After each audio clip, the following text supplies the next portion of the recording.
Hello and welcome to The Critique. Today we're looking at a draft called Emotional Ergonomics, which frames relationships as a form of preventative medicine. It uses anecdotes, it talks about things like circadian rhythms and inflammation. So let's just jump right in. Let's do it. Yeah, I read through it, and the concept, the core idea is really strong. But I think the execution, it's having a bit of an identity crisis right from the start. I felt that immediately. You see a title like preventive medicine and you expect, a certain seriousness. Right. But then you get into the text itself and it's just, it's loud. There are emojis everywhere. We've got stethoscopes, laughing faces, little umbrellas. It reads like a social media caption. Exactly. And that's the first big issue. The juxtaposition of casual social media aesthetics with these serious epidemiological assertions. It just undermines the authoritative weight of the whole argument. Yeah. The piece is trying to say that your partner is a social determinant of health. I mean, that's a huge claim. That's up there with your genetics. It's a heavy-duty claim.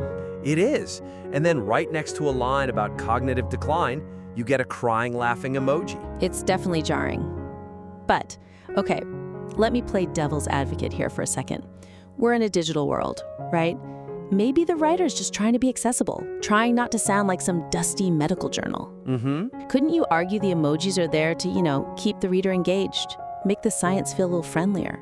I get the impulse. I totally do. You want to be relatable. But the risk here is that when you package hard science to look like a casual blog post, you're signaling to the reader that the content is low stakes. You're telling them how to read it. You're telling them how to read it. You're triggering their skim and scroll mode. The text says, and I'm quoting here, "This is not philosophy, it is epidemiology." That's a bold statement of authority, but the emojis, the exclamation points, they just undercut it. They tell your brain, oh, this is just entertainment. So you can't claim to be the doctor while you're wearing the clown nose. Exactly. That's a perfect way to put it. If you want the reader to trust you on something as big as social determinants of health, you have to look the part. This clash, it just creates cognitive dissonance. It makes the really valid medical claims feel like hyperbole instead of fact. Okay, so if we're saying the friendliness is backfiring, what's the move? How do you fix that without, like you said, making it a dry academic paper? I think the fix is to just commit fully to the medical essay frame. And that doesn't mean being boring, it just means being serious. First thing I do is remove the emojis. All of them? Every single one. It might feel a bit stark at first, but look at that section on James and his sleep. The text talks about his focus on sleep quality, and then there's a sleep ZZZ emoji. That emoji is basically a placeholder. It's taking up valuable space where insight should be. So you replace the decoration with actual substance. Exactly. Instead of that emoji, use that space to cite a specific mechanism.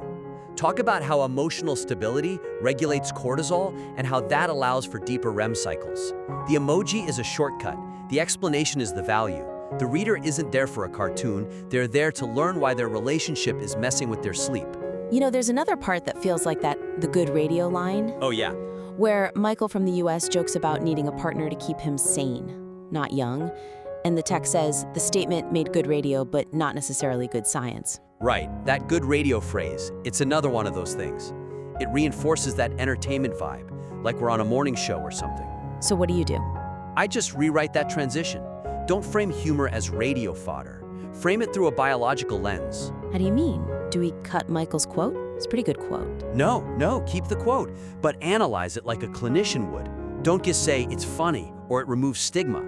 Explain that humor is a known psychological coping mechanism that actually lowers cortisol. It interrupts the stress response. Ah, okay. By reframing the joke as a biological event, you just keep reinforcing the main thesis.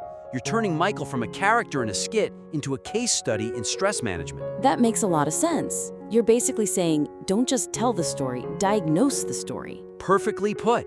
Diagnose the story. Which brings us pretty neatly to the actual medical claims. Because if you're going to strip away the fun bits, the science has to be really solid to keep people hooked.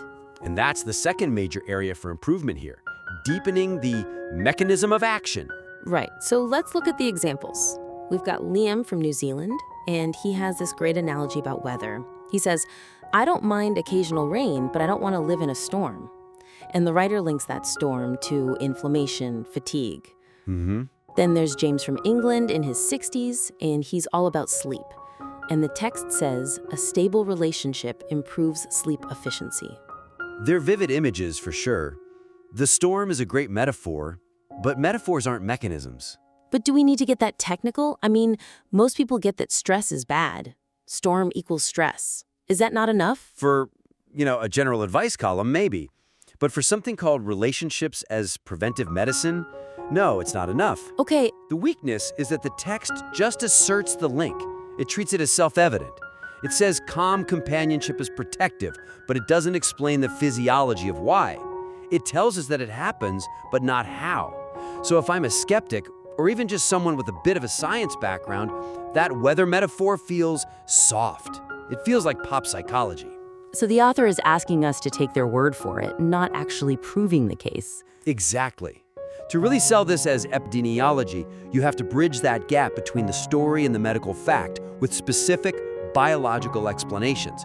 We need to see the gears turning inside the body. Okay, let's workshop it then. Take Liam's storm. How do you rewrite that to deliver on the medical promise? Well, you have to mention the HPA axis, the hypothalamic pituitary adrenal axis. When Liam's living in a storm, his body is in a state of chronic sympathetic nervous system arousal. He's basically in fight or flight mode, constantly. And that's where the real damage is coming from. Right. You explained that when the HPA axis is stuck on, it's just flooding his system with cortisol and inflammatory cytokines. And that chronologically prevents tissue repair. That's the storm. It's not just a bad feeling. It's a physiological state of decay. That is immediately so much more compelling. It validates what Liam is feeling with hard science. And you do the same thing for James in sleep. The text just says a partner improves sleep efficiency. It's vague. Why? The writer should explain that co-regulation with a secure partner can physically lower your resting heart rate, and this is the key part, your body temperature. Okay. And we know that a drop in core body temperature is physically necessary for sleep to even begin. If your partner is stressing you out, your temperature stays up, your cortisol stays up, and you physically cannot get into deep sleep. That really connects the dots. It shifts the whole piece from, oh, it's nice to have a calm partner, to my partner is basically a biohack for my circadian rhythm. Exactly. A biohack is a perfect way to think about it. The reader is here to optimize their health. If you show them the mechanism, you give them a real reason to take the advice seriously. It becomes a health protocol, not just a dating tip. I want to zoom out a bit now. We've talked about the tone, the paragraph level science, but what about how the whole thing is put together? The structure. The narrative flow, yeah. Right now, we get Michael in sanity, then James in sleep, then Liam in inflammation, and then it kind of wraps up with this section on developmental health. It's very segmented. It is. It's just a pattern, right? Anecdote, medical fact. Anecdote, medical fact. Is that a bad thing, though? People like stories. Giving each guy his own little section seems logical. It's logical, but I don't think it's persuasive. The weakness is that it feels like a listicle. It fragments the argument. We're sort of stopping and starting over with each new person. Right. It feels like three totally separate conversations. One about mental health, one about sleep, one about stress.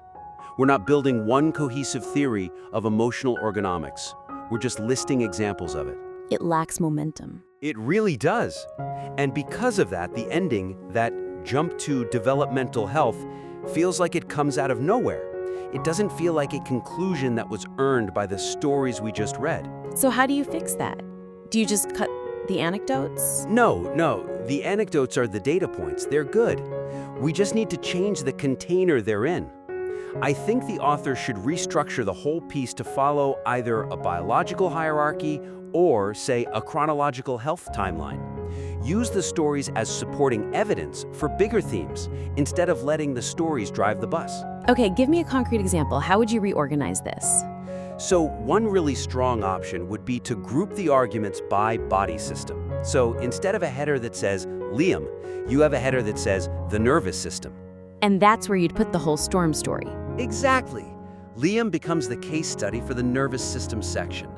Then you create a new section called, say, the circadian rhythm, and you slot James's insights on sleep right in there. Ah, I see. By doing that, the biology becomes the main character. The reader is following the story of the human body, not just a collection of random guys. That definitely reinforces that medical angle we talked about at the beginning. It feels much more like a serious health essay.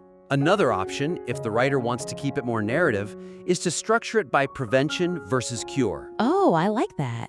How would that work? Well, you'd use Michael's quote about keeping me sane to anchor the prevention section. That's your prophylactic mental health. This is what you do to stay healthy. And then you use Liam's storm to anchor the pathology section.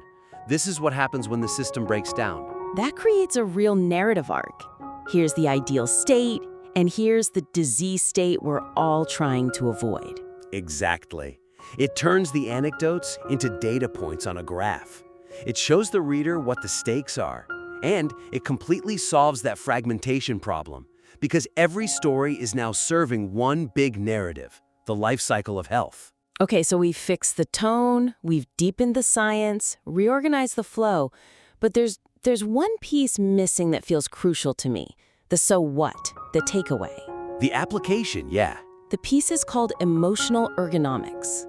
And that is a brilliant title. It implies that a relationship is something you can design for comfort and efficiency, like an office chair. It's a fantastic branding hook. But the conclusion right now is a little bit passive. It says sustainable relationships are not about age numbers, they are about emotional ergonomics. And then it mentions shared priorities and concludes that clinical reality lives in moderation. Clinical reality lives in moderation. It sounds really profound, but what does that actually mean? That's my question. If I'm a reader, I finish the article, I nod along, I say, true, true, and then I just go about my day.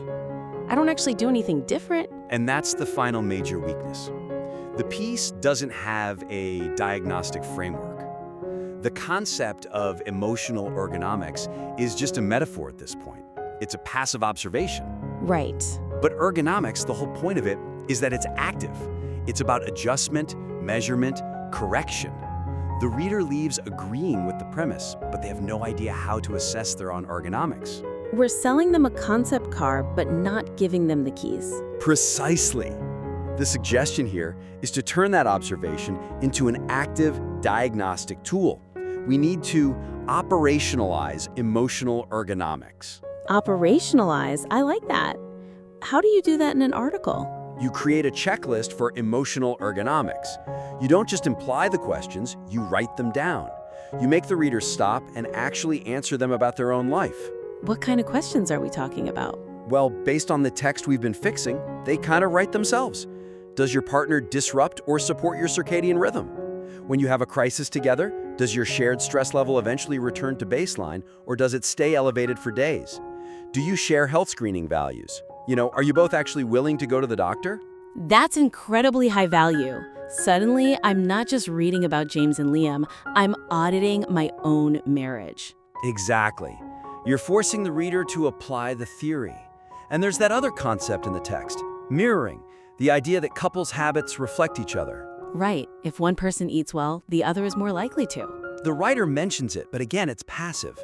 I would suggest turning it into a challenge. Call it the mirror audit or something. Tell the readers straight up, audit your partner's health habits right now to predict your own health future. That is actually kind of terrifying. It should be. This is preventive medicine. If your partner won't go to the dentist, statistics say you're less likely to go. If they smoke, you're exposed. By framing it as a prediction tool, look at them to see your future. You make emotional ergonomics feel urgent. You answer that so what question with a megaphone. Wow, that completely transforms the piece from just an interesting thought into a resource, something people would save and probably share. And that's the goal, right? You want the reader to feel empowered to make a change, not just, entertained by a few stories. This has been a really comprehensive breakdown. We've taken a draft that was a little bit pop science blog and laid out a path for it to become a serious, actionable health resource. Let's just recap the main points for the author so they have a clear checklist. Sure. So first up was tone and authority. That mix of serious science with emojis and good radio humor is just confusing the reader. It's undermining the whole argument. And the fix there is to strip out the emojis, all of them, and reframe the humorous parts as biological coping mechanisms. Just fully commit to the medical frame. Second, we talked about the mechanism of action. The metaphors, like storms, are poetic, but they're scientifically thin. The author has to bridge the gap between the anecdote and the actual biological outcome. Right. Don't just say stress is bad. Explain the HPA axis, cortisol spikes, thermoregulation, and sleep. You have to prove how the relationship changes the biology. Third was structure. That anecdote fact loop feels fragmented, like a listicle. We suggested reorganizing the whole thing by body system, nervous system, circadian rhythm, or by a timeline of prevention versus pathology. Which builds a cohesive story instead of just a list of examples. And finally, utility. Taking that brilliant title, Emotional Ergonomics, and actually making it usable for the reader. Operationalize it. Add a diagnostic checklist. Add that mirror audit. Give the reader a concrete way to measure the ergonomics of their own relationship so they can apply the medicine you're promising. Strong, actionable steps. So, to the author, you have the bones of a really fascinating argument here. The concept of treating a relationship as a medical variable is powerful. Now you just need to trust that concept enough to strip away the decorations and let the science stand on its own 2 feet. We would love to see the next draft. Absolutely. It's a great premise. It just needs to decide what it wants to be when it grows up. Well said. Submit your work back in when you're ready. Thank you for listening to The Critique.